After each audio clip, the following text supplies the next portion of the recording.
ಜನಕ್ಕೆ ಮನವರಿಕೆಯನ್ನು ಮಾಡಿಕೊಡ್ಬೇಕು ಮತ್ತು ಸರ್ಕಾರವನ್ನು ಫಿಕ್ಸ್ ಮಾಡಲಿಕ್ಕೆ ನಮ್ಮ ಹತ್ರ ಎಲ್ಲ ಸಾಕ್ಷ್ಯಾಧಾರಗಳಿದೆ.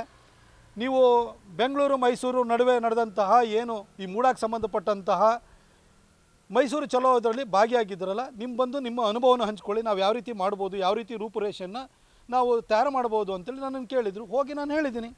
ಎಲ್ಲ BJPದು ಟಾಲ್ ಲೀಡರ್ಸ್ ಇದ್ದಾರೆ, ಅವರು ಒಂದೊಂದು ಜಾತಿ ಜನಾಂಗಕ್ಕೆ ಸೇರಿದಂಥವ್ರು ಇದ್ದಾರೆ, ಎಲ್ಲರನ್ನೂ ರೆಪ್ರೆಸೆಂಟ್ ಮಾಡೋವಂಥವ್ರು ಅಲ್ಲಿ ಬಂದಿದ್ದರು. ಹಾಗಾಗಿ ಅವ್ರಿಗೆ ಹೋಗಿ ನಾನು ಮಾಹಿತಿನ ಕೊಟ್ಟು ಬಂದಿದ್ದೀನಿ ಹೊರತು ಇದು ಯಾವುದೇ ಭಿನ್ನಮತೀಯರ ಸಭೆನೂ ಅಲ್ಲ, ಅತೃಪ್ತರ ಸಭೆನೂ ಅಲ್ಲ. ಇದು BJPಯ ಬಲವರ್ಧನೆಗೋಸ್ಕರವಾಗಿ ಸಮಾನ ಮನಸ್ಕರ ಒಂದಷ್ಟು ಜನ ಸೇರಿಕೊಂಡಿದ್ದಾರೆ, ಅವರ ಸಭೆನೇ ಹೊರತು ಇದನ್ನು ಯಾವ ಬಂಡಾಯದ ಸಭೆನೂ ಅಲ್ಲ. ನೋಡಿ, ಇದು ಪೂರ್ವಭಾವಿಯಾಗಿ ಒಂದಷ್ಟು ವಿಚಾರಗಳು ನಡೆದಿದೆ. ಇವತ್ತು SC/ST ಜನಾಂಗದವರು ಅತಿ ಹೆಚ್ಚು ಇರುವಂಥ, ಅದರಲ್ಲೂ ವಿಶೇಷವಾಗಿ ST ಜನಾಂಗದವರು ಇರೋ ಹೈದರಾಬಾದ್ ಕರ್ನಾಟಕ, ಮುಂಬೈ ಕರ್ನಾಟಕದಲ್ಲಿದ್ದಾರೆ. ಅಲ್ಲಿರುವಂಥ ಜಾರಕಿಹೊಳಿ ಅವ್ರ ಸಹೋದರರು ಇರ್ಬೋದು, ಅಥವಾ ಅಲ್ಲಿ ಆ ಭಾಗದಲ್ಲಿರುವಂಥ ನಮ್ಮ ಟಾಲೆಸ್ಟ್ ಲೀಡರ್ ಆಗಿರುವಂಥ ಬಸವನಗೌಡ ಪಾಟೀಲ್ ಯತ್ನಾಳ್ ಅವರು ಇರ್ಬೋದು.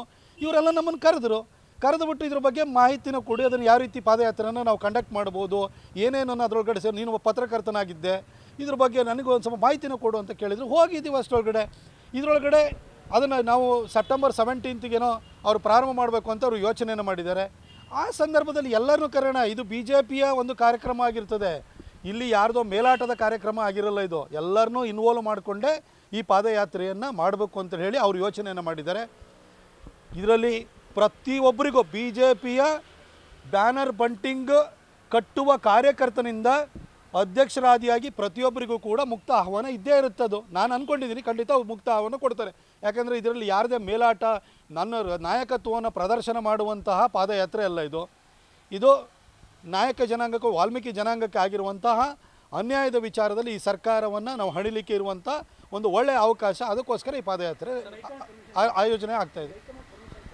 ಖಂಡಿತ ಹೈಕಮಾಂಡು ಪಕ್ಷದ ಬಲವರ್ಧನೆ ಬಗ್ಗೆನೇ ಯೋಚನೆ ಮಾಡಬೇಕಲ್ವಾ. ಹೈಕಮಾಂಡನ್ನು ಬಿಟ್ಬಿಟ್ಟು ನಾವೇನೋ ಪಾದಯಾತ್ರೆ ಮಾಡ್ತೀವಿ ಅಂತ ಅವ್ರೇನಾರು ಹೇಳಿದ್ದಾರೆ? ಇಲ್ಲ ಅಲ್ವಾ, ಯಾರೂ ಹೇಳಿಲ್ಲ. ಹೈಕಮಾಂಡ್ ಏನು ಅವ್ರಿಗೆ ಮಾಹಿತಿ ಕೊಟ್ಟು ಮನವರಿಕೆಯನ್ನು ಮಾಡಿಕೊಟ್ಟು ಅವರ ಅನುಮತಿಯೊಂದಿಗೆ ಪಾದಯಾತ್ರೆಯನ್ನು ಕೈಗೊಳ್ತೀವಿ ಅಂತ ಹೇಳಿ ಸ್ಪಷ್ಟವಾಗಿ ಅರವಿಂದ್ ಲಿಂಬಾವಳಿಯವರು ಹೇಳಿದ್ದಾರೆ. ಹಾಗಾಗಿ ಹೈಕಮಾಂಡನ್ನು ದೂರ ಇಟ್ಬಿಟ್ಟು ಇದನ್ನು ನಡೆಸುವಂಥ ಪಾದಯಾತ್ರೆ ಅಲ್ಲ, ಹೈಕಮಾಂಡ್ ಒಪ್ಪಿಗೆಯೊಂದಿಗೆ ಇದು ನಡಿಬೇಕು.